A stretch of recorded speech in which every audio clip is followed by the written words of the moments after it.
തൊഴിലുറപ്പ് പദ്ധതി മോദി സർക്കാർ അട്ടിമറിക്കുകയാണെന്ന് ആരോപിച്ച് കോതമംഗലത്ത് CPM പ്രതിഷേധ സായാഹ്നവും പ്രകടനവും നടത്തി. CPM area secretary KA Joy ഉദ്ഘാടനം ചെയ്തു.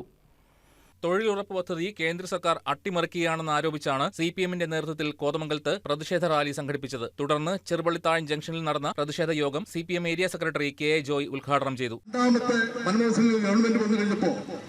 ഈ പദ്ധതിക്ക് അവിടെ വെച്ച് തുടങ്ങുമെങ്കിൽ ആരംഭിക്കും, നശിപ്പിക്കുന്ന പ്രവണതയിലേക്ക് പോകുന്നു. അങ്ങനെ പദ്ധതി വിഹിതം വെട്ടിക്കുറയ്ക്കുന്നു, ബഡ്ജറ്റ് അലോക്കേഷൻ വെട്ടിക്കുറയ്ക്കുന്നു. ഈ പദ്ധതിയുടെ കയ്യും കാലും ശരിപ്പെടുത്താൻ വേണ്ടിയിട്ട് വെട്ടിമുറിക്കാൻ രണ്ടാം മൻമോഹൻ സിംഗ് ഗവൺമെന്റ് തീരുമാനമെടുക്കുകയാണ്, കോൺഗ്രസിന്റെ തീരുമാനത്തിന്റെ ഭാഗമായി.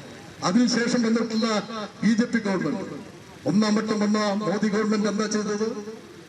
ഞാൻ ഇടയ്ക്ക് സൂചിപ്പിച്ചതുപോലെ ലോക്സഭയിൽ അവതരിപ്പിച്ച ബഡ്ജറ്റ് അലോക്കേഷൻ ഈ പദ്ധതിയെ വികലമാക്കുന്ന തരത്തിലാണ്. കോർപ്പറേറ്റുകളെ സഹായിക്കുന്ന നിലപാട് സ്വീകരിക്കുന്ന അതേ പാർട്ടി തന്നെ, അതേ മന്ത്രിസഭ തന്നെ, അതേ പ്രധാനമന്ത്രി തന്നെ ഈ പദ്ധതിയുടെ വിഹിതം വെട്ടിക്കുറയ്ക്കുന്ന സമീപനം സ്വീകരിക്കുകയാണ്. ഏരിയ കമ്മിറ്റി അംഗം KP മോഹനൻ അധ്യക്ഷനായി. CPS ബാലൻ, PM Ashraf, Rasheeda Saleem, PM Majeed, Zaheer Kottaparambil, KP Jayakumar, KA Naushad തുടങ്ങിയവർ സംസാരിച്ചു. News desk KCV news.